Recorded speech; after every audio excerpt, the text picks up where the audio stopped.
आज के दिन एनएफओ यानी न्यू फंड ऑफर के 8 फंड्स हैं जो सब्सक्रिप्शंस के लिए खुले हुए हैं और उनमें से 2 फंड ऐसे हैं जिनका थीम एक ही है और इन्हें 2 अलग अलग फंड हाउस ने लॉन्च किया हुआ है और वो थीम है स्पेशल अपॉर्चुनिटीज़ का। और वो फंड हाउस जिन्होंने स्पेशल अपॉर्चुनिटीज़ फंड पे ही 2 एनएफओ लॉन्च किया है वो फंड हाउस हैं सेमको और White Oak Capital mutual fund. और इसी थीम पे तीसरा एएमसी कोटक म्यूचुअल फंड बहुत जल्द ही बाजार में स्पेशल अपॉर्चुनिटी फंड पे लॉन्च एनएफओ लॉन्च कर रहे हैं। और आज हम बात करेंगे सेमको स्पेशल अपॉर्चुनिटीज फंड की और इसके डिस्कशन के दौरान हम देखेंगे कि क्या हमें सेमको स्पेशल अपॉर्चुनिटीज फंड में पार्टिसिपेट करना चाहिए या नहीं।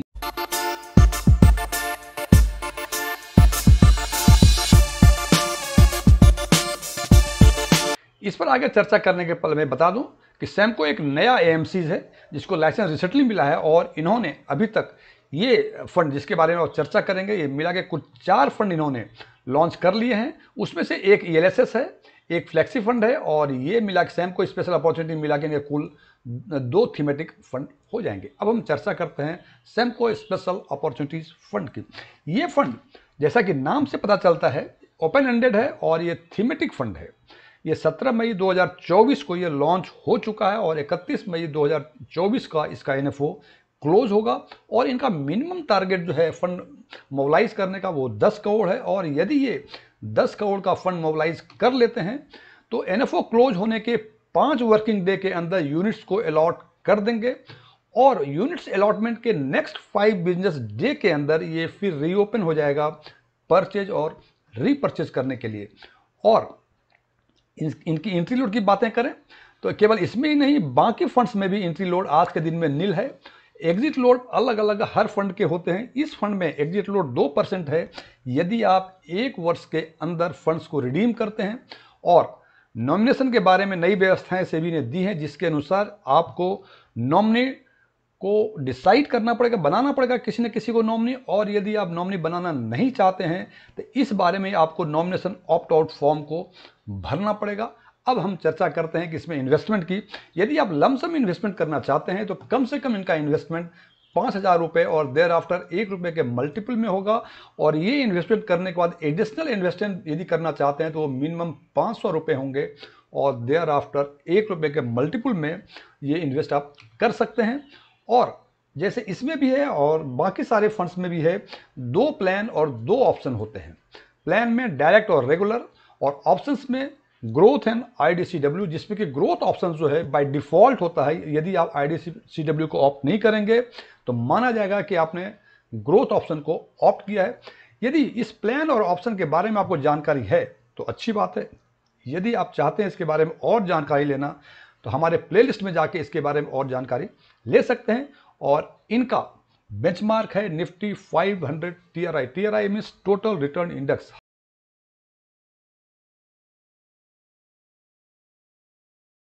अब बात करते हैं ट्रांजैक्शन चार्ज की। इसका मतलब यदि हम ड्यूरिंग एनएफओ पीरियड या एनएफओ के बाद इन्वेस्टमेंट करते हैं तो क्या हमें ट्रांजैक्शन चार्ज लगेंगे। हालांकि मैंने पहले जिक्र किया एंट्री लोड नहीं लगती है, लेकिन जनाब एंट्री लोड नील है लेकिन ट्रांजैक्शन चार्ज लगेंगे depending upon the different conditions. तो सबसे पहले बात करते हैं ट्रांजैक्शन चार्ज के बारे में कि क्या क्या प्रोविजंस हैं इसके। इसमें 2 बातें हैं। पहली बात है कि जो आप ट्रांजैक्शंस करना चाह रहे हैं मीन्स इन्वेस्टमेंट करना चाह रहे हैं क्या उसमें किसी थर्ड पार्टी का हेल्प ले रहे हैं। इफ़ नो, यदि नहीं ले रहे तो उस केस में कोई ट्रांजैक्शन चार्ज नहीं लगेंगे। लेकिन यदि आप किसी थर्ड पार्टी का जिसको कि वैलिड एआरएन नंबर है, ARN number means MFI registration number है, तो आपको चार्जेस के कंडीशंस हैं और वो कंडीशंस हैं कि यदि valid ARN number means third party का इन्वॉल्वमेंट आप करते हैं फॉर इन्वेस्टमेंट और you can say for purchase. लेकिन यदि वो परचेज अमाउंट लमसम के केस में और एसआईपी के केस में कमिटमेंट अमाउंट यदि 10,000 से नीचे है तो इवन इफ आप वैलिड एआरएन होल्डर का हेल्प ले रहे हैं आपको कोई ट्रांजैक्शन चार्ज नहीं लगेंगे। लेकिन यदि लमसम के केस में 10,000 से अधिक या एसआईपी के केस में 10,000 से अधिक कमिटमेंट यदि 10,000 से अधिक होता है या सिंपल शब्दों में कह सकते हैं कि लमसम या एसआईपी के केस में 10,000 या उससे अधिक का इन्वेस्टमेंट करते हैं और आप थर्ड पार्टी का हेल्प लेते हैं तो आपको चार्जेस लगेंगे। इसमें भी दो कंडीशंस हैं। यदि आप पहली बार म्यूचुअल फंड में इन्वेस्ट कर रहे हैं तो आपको 150 रुपये वन टाइम लगेंगे, और यदि आपका इन्वेस्टमेंट या तो इसी एएमसी में या किसी और भी एएमसी में ऑलरेडी इन्वेस्टमेंट हैं तो आपको उस केस में 100 रुपये लगेंगे। इसका मतलब सीधे साफ शब्दों में कि यदि थर्ड पार्टी का इन्वॉल्वमेंट नहीं लेते हैं फॉर इन्वेस्टमेंट पर्पस, कोई ट्रांजेक्शन चार्ज नहीं। थर्ड पार्टी का इन्वॉल्वमेंट होता है और यदि लमसम के केस में 10,000 रुपये और एसआईपी के केस में 10,000 का कमिटमेंट से कम है तो चार्ज नहीं लगेंगे। लेकिन यदि लमसम के केस में 10,000 और एसआईपी के केस में कमिटमेंट अमाउंट 10,000 से अधिक होते हैं तो आप यदि नए इन्वेस्टर्स हैं क्वाइट फ्रेश देन 150 रुपये, और यदि आप म्यूचुअल फंड में पुराने इन्वेस्टर हैं तो 100 रुपये आपको एज ए ट्रांजेक्शन चार्ज देने होंगे।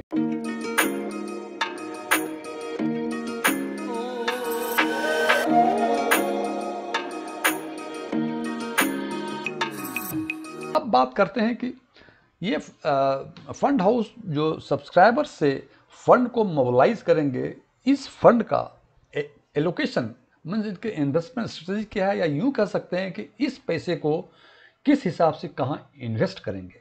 तो इसके लिए जो इनका एसेट एलोकेशन है उसके हिसाब से ये इन्वेस्टमेंट 80 से 100% करेंगे equity and equity related instruments में जो स्पेशल सिचुएशन थीम पे आधारित है। इसका मतलब 80% कम से कम और अधिक से अधिक 100% वो इक्विटी स्टॉक्स में करेंगे जो बेस्ड होगा स्पेशल सिचुएशन थीम पे।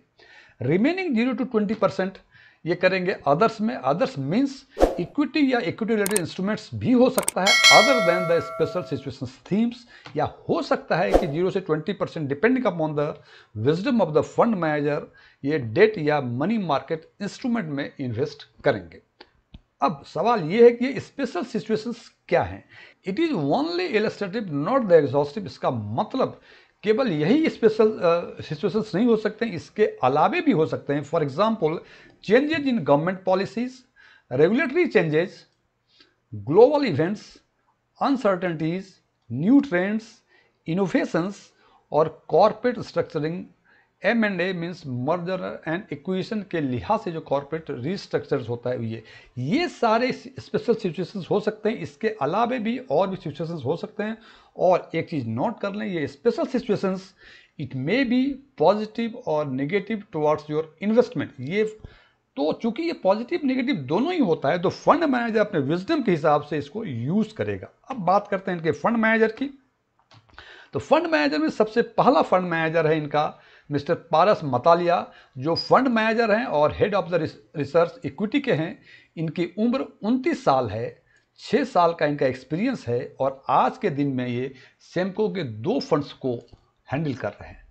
दूसरा फंड मैनेजर है मिस्टर उमेश कुमार मेहता, जो फंड मैनेजर और चीफ इन्वेस्टमेंट ऑफिसर हैं। इनकी उम्र 49 साल है, 20 साल का इनका एक्सपीरियंस है और आज के दिन में ऑल 4 फंड्स जो सेमको के हैं वो ये हैंडल कर रहे हैं। और तीसरे फंड मैनेजर हैं मिस्टर धवल घनश्याम धनानी, जो डेडिकेटेड होंगे ओवरसीज इन्वेस्टमेंट्स के लिए। केवल ये डोमेस्टिक इन्वेस्टमेंट्स का लुक आफ्टर नहीं करेंगे, उसके लिए मिस्टर पारस मतालिया हैं और इनकी उम्र है 28 साल और इनका एक्सपीरियंस है 5 साल और 4 में से 3 फंड ये मैनेज कर रहे हैं आज के दिन में जो सेमको के फंड्स हैं।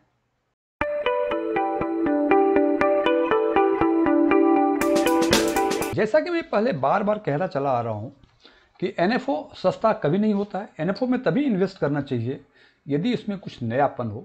तो अभी हम देखेंगे, इसको टेस्टिफाई करेंगे इस फंड को कि क्या इसमें कुछ नयापन है। तो सबसे पहले हम देखते हैं कि this Samco special opportunity fund is built on unique propriety. It's called disruption, DISRUPTION, whereas D stands for digitization, I for insider mirror trading, S for spin-off and corporate actions, R for reform and regulatory and government changes, U stand for undervalued holding, P for premiumization, T for trends sustainability over time, I for innovation and technological disruptions, O for organizational shift और N for new and emerging sectors। 2 चीज़ें देखी हमने, ये किस theme पर, किस proprietary पे, disruption model पे आधारित है। इसके बाद बातें की हमने कि स्पेशल सिचुएशंस की अपॉर्चुनिटी फंड मैनेजर अपने फाइनेंशियल विजडम के हिसाब से उसका लाभ उठाएंगे और जिसका कि जो कि डिस्ट्रीब्यूट होगा अमंग द इन्वेस्टर्स।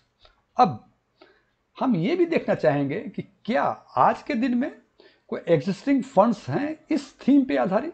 तो जनाब इस पे 4 फंड हैं जो आज के दिन में इस फंड पे आधारित हैं। वो हैं ABSL, एक्सिस का, फ्रैंकलिन का और ICICI का। और यदि इसके हम पिछले 5 सालों का, क्योंकि 5 साल से अधिक का मीन्स 6-7 साल से अधिक पुराना कोई फंड नहीं है, 5 साल से अधिक पुराना फंड है। 4 फंड हैं और उन 4 फंड में से 2 ही फंड हैं जो 5 साल से अधिक पुराने हैं और 2 फंड हैं ABSL और एक्सिस जो 3 साल और 5 साल के बीच के फंड हैं।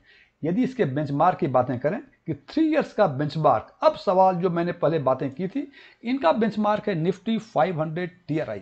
जनाब ये जो इन्वेस्ट करेंगे आपके एसेट्स का एलोकेशन करेंगे depending upon the special situation. There is no market capitalisation, there is no sector, कोई अक्रॉस द बोर्ड और जितने लिस्टेड कंपनीज हैं उसमें ये इन्वेस्ट कर सकते हैं depending upon the special situation for a particular company.